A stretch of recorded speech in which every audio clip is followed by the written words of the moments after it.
Deep sea हमारी धरती का सबसे रहस्यमय हिस्सा है। यह डीप सी सिर्फ एक जगह नहीं है, बल्कि यह एक पूरी दुनिया है। और सबसे हैरानी की बात यह है कि हमारी धरती का लगभग 70% हिस्सा पानी से ढका हुआ है, लेकिन एक के बाद एक ऐसे जीव समुद्र की सतह पर दिखने लगे हैं जो हमेशा गहराई में रहते थे, ऐसी जगह जहां सूरज की रोशनी तक नहीं पहुंचती। इन वियर्ड लुकिंग क्रिएचर्स का अचानक से सतह पर आना लोगों को हैरान कर रहा है और डरा भी रहा है। मेक्सिको के तट पर एक विशाल ऑरफिश मिली। यह मछली आमतौर पर समुद्र की 1000 फीट की गहराई में रहती है। जब लोगों ने इसे वापस पानी में धकेला तो वह फिर से किनारे पर लौट आई, बार बार जैसे कुछ ऐसा हो जिससे वो अंदर वापस नहीं जाना चाहती हो। फिर इंडिया के केरला में अचानक से हजारों मछलियां एक साथ समुद्र के किनारे आ गई। ऑस्ट्रेलिया में 150 से भी ज्यादा किलर व्हेल्स किनारे पर फंसी पाई गईं। कई तो उनमें से मारी जा चुकी थी। ऐसे ही कई और उदाहरण हैं। और इन सब का एक पैटर्न है, जब भी ऐसे डीप सी क्रिएचर्स सरफेस पर आए हैं तो उसके कुछ ही समय बाद कोई बड़ी प्राकृतिक आपदा आई है, जैसे भूकंप या सुनामी। साल 2011 में जापान में आए भीषण भूकंप और सुनामी से कुछ दिन पहले वहां के समुद्री किनारों पर कई ऑरफिश देखी गई थी। साल 2017 में फिलीपींस में भी ऐसा ही हुआ। पहले रेयर मछलियां दिखीं और फिर आया एक जबरदस्त अर्थक्वेक। साल 2022 में चिल्ली में भी यही पैटर्न दोहराया गया। अब सवाल उठता है कि क्या यह सब इत्तेफाक है या यह डीप सी क्रिएचर्स हमें कुछ बता रहे हैं। दोस्तों, जब भी हम समुद्र के बारे में सोचते हैं तो हमें बस एक नीली सतह दिखाई देती है, लेकिन उस सरफेस के नीचे छिपी है एक लेयर्ड दुनिया, एक ऐसी संरचना जो दिखती तो नहीं, लेकिन हर स्तर पर उसमें कुछ न कुछ रहस्य जरूर छिपे हैं। ओशियन को सामान्यतः 5 प्रमुख क्षेत्रों में विभाजित किया गया है और सबसे ऊपर होता है सनलाइट जोन। इसे एपिपेलाजिक जोन भी कहते हैं। यहीं पर आपको दिखती है वह चमकीली मछलियां, कोरल रीफ्स और डॉल्फिन्स जैसे जीव। यहां तक सूरज की रोशनी पहुंच पाती है, इसीलिए यहां फोटोसिंथेसिस भी होती है। लेकिन जैसे ही आप नीचे जाते हैं तो आप पहुंचते हैं ट्वाइलाइट जोन में, या कहें मेसोपेलाजिक जोन में। यहां लाइट बहुत ही फेंट होती है, ऑलमोस्ट डिम ट्विलाइट जैसा वातावरण। यहां का तापमान गिरने लगता है और यहां की मछलियां थोड़ी अजीब दिखने लगती हैं। लॉन्ग टीथ, बल्गिंग आईज और बॉडी का अनयूजुअल शेप उसके बाद आता है मिडनाइट जोन, यानी बेटी पेलाजिक जोन। यहां पर डार्कनेस परमानेंट है, पूरी तरह काला अंधेरा, एकदम जीरो लाइट। यहां मिलने वाले जीव बायोल्यूमिनेसेंट होते हैं, यानी वे खुद से लाइट उत्पन्न करते हैं, जैसे कि एंगलर फिश, वह क्रीपी लुकिंग मछली जिसके माथे पर एक ग्लोइंग एंटीना जैसा लटका होता है, जो वह अपने शिकार को आकर्षित करने के लिए उपयोग करती है। इसके बाद आता है एबीसेल जोन। यह तो इतनी गहराई में है कि यहाँ पर तापमान फ्रीजिंग के आसपास रहता है। यहाँ का प्रेशर इतना ज्यादा होता है कि सबमरीन जैसी मशीनें भी मुश्किल से काम कर पाती हैं। और सबसे नीचे है हर्डल जोन। यह वह डेप्थ है जहाँ ट्रेंचेस होती हैं, जैसे मारियाना ट्रेंच।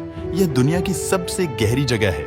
यहाँ का प्रेशर इतना इंटेंस है कि इंसान का शरीर पल भर में चूर चूर हो सकता है। अब सोचिए, ऐसे एनवायरनमेंट में रहने वाले जीव जो लाखों सालों से इन हार्श कंडीशन के लिए विकसित हुए हैं। अगर वह क्रिएचर्स अब समुद्र की सतह की ओर आ रहे हैं तो यह कितनी अनयूजुअल बात है। गहरे समुद्र में पाए जाने वाले जीव किसी एलियन प्रजाति जैसे लगते हैं।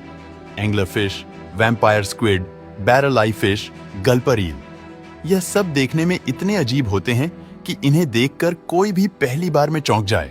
कुछ की बॉडी इतनी पतली होती है ताकि वह हाई प्रेशर को टॉलरेट कर सकें। कुछ इतने स्लो मूविंग होते हैं कि उनके मोशन को डिटेक्ट करना भी मुश्किल होता है। और कुछ तो इतने रेयर हैं कि उन्हें आज तक सिर्फ 2 या 3 बार ही देखा जा सका है।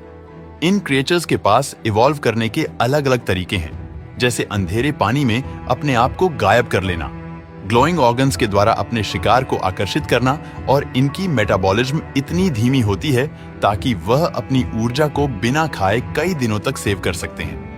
अब अगर ऐसे माहौल में रहने के बावजूद यह जीव सतह पर आने को मजबूर हो रहे हैं, तो इसका मतलब है कि या तो उनका डीप हैबिटेट डिस्टर्ब हो चुका है या वहां कुछ बहुत बड़ा चेंज हो रहा है। और शायद यही बदलाव इंसानों के लिए भी खतरे की घंटी है। अब सवाल यह उठता है कि जो जीव लाखों सालों से समुद्र की अंधेरी और खतरनाक गहराइयों में रह रहे थे, वह अब अचानक से सतह की तरफ क्यों आ रहे हैं? क्या यह सिर्फ कुछ रेयर केस है या इसके पीछे कोई बहुत बड़ा कारण छुपा है? विज्ञान इस सवाल का जवाब तलाशने में जुटा है और अभी तक इसके कुछ बहुत ही स्ट्रांग और आई ओपनिंग एक्सप्लेनेशन सामने आए हैं। ओशियन वार्मिंग, बढ़ता हुआ समुद्र का तापमान। पिछले कुछ दशकों में समुद्र का तापमान लगातार बढ़ रहा है। क्लाइमेट चेंज की वजह से ग्लेशियर्स पिघल रहे हैं, पोलर आइस कम हो रही है और समुद्र के सरफेस का पानी पहले से कहीं ज्यादा गर्म हो चुका है। यह गर्मी सिर्फ ऊपर ही नहीं बल्कि नीचे तक पहुंच रही है और डीप सी क्रिएचर्स जो ठंडे और स्टेबल एनवायरनमेंट के लिए इवॉल्व हुए हैं, उनके लिए यह बदलाव जानलेवा साबित हो रहा है। जब नीचे का तापमान भी डिस्टर्ब होने लगे तो इन जीवों को सर्वाइवल के लिए दूसरी जगह की तलाश करनी पड़ती है और यही वजह है कि वे ऊपर की ओर माइग्रेट कर रहे हैं। अब ऑक्सीजन लेवल इतना लो हो गया है कि वहां जीवों का सर्वाइव करना मुश्किल हो गया है। इनको ऑक्सीजन मिनिमम जोन्स कहा जाता है। वैज्ञानिक बताते हैं कि ग्लोबल वार्मिंग की वजह से ओशियन की सर्कुलेशन पैटर्न बदल रही है, जिसकी वजह से गहराई में ऑक्सीजन रिचार्ज नहीं हो पा रही। अब सोचिए, अगर कोई जीव हजारों मीटर नीचे रह रहा है और अचानक वहां श्वास लेने के लिए ऑक्सीजन न बचे तो वह कहां जाएगा? ऐसी स्थिति में उनके पास सिर्फ एक ही रास्ता बचता है, ऊपर की ओर आना, चाहे वहां की परिस्थितियां उनके लिए अजीब और हॉस्टाइल ही क्यों ना हो, जो इंसानों की लापरवाही का असर है। हर साल लाखों टन प्लास्टिक और टॉक्सिक केमिकल्स समुद्र में फेंके जाते हैं। ये केवल सरफेस पर ही नहीं रहते, बल्कि लहरों की वजह से यह डीप जोन तक पहुंच जाते हैं। इन केमिकल्स से न सिर्फ पानी की गुणवत्ता खराब होती है, बल्कि कई बार ये सीधे जीवों को चोट पहुंचाते हैं। डीप सी माइनिंग और अंडर वाटर ड्रिलिंग जैसी गतिविधियों ने भी सी फ्लोर को डिस्टर्ब करना शुरू कर दिया है। इमेजिन करो, एक ऐसी जगह है जो लाखों सालों तक अनटच्ड थी, वहां अचानक से इंसानों की बड़ी बड़ी मशीनें आ जाएं, तो क्या वह क्रिएचर्स वहां आराम से रह पाएंगे? अंडर वाटर अर्थक्वेक्स और प्लेट मूवमेंट्स, कई बार डीप सी क्रिएचर्स का सरफेस पर आना नेचुरल टेक्टोनिक एक्टिविटीज का भी अर्ली साइन होता है। जब सी फ्लोर पर अर्थक्वेक या वोल्केनिक एक्टिविटी होती है तो वहां का प्रेशर और टेम्परेचर तेजी से बदल जाता है। इन अचानक हुए डिस्टर्बेंस से क्रिएचर्स डर जाते हैं और उन्हें लगता है कि उनका हैबिटेट अनसेफ हो गया है और वे ऊपर की तरफ भागते हैं। इन सभी कारणों को अगर एक साथ देखा जाए तो एक बात साफ होती है, ये घटनाएं रैंडम नहीं है। नेचर हमसे कुछ कहना चाह रही है। शायद डीप सी क्रिएचर्स सिर्फ घबराए हुए हैं या शायद हमें चेतावनी दे रहे हैं। जब बार बार ऐसा होने लगे कि समुद्र की गहराइयों में से अजीब और डरावने जीव सतह पर आने लगे, तो यह सोचने वाली बात है, क्या यह सिर्फ एक बायोलॉजिकल रिएक्शन है या फिर नेचर हमें किसी आने वाली डिजास्टर के लिए अलर्ट कर रही है? कुछ रिसर्चर्स का यह भी मानना है कि अर्थ का मैग्नेटिक फील्ड डिस्टर्ब हो रहा है और इसका असर समुद्री जीवों की नेविगेशन पर भी पड़ता है। कुछ क्रिएचर्स जैसे व्हेल्स और टर्टल्स मैग्नेटिक सिग्नल्स से दिशा तय करते हैं, लेकिन अगर ये सिग्नल्स अनस्टेबल हों तो वे भटक सकते हैं और सतह पर आ सकते हैं।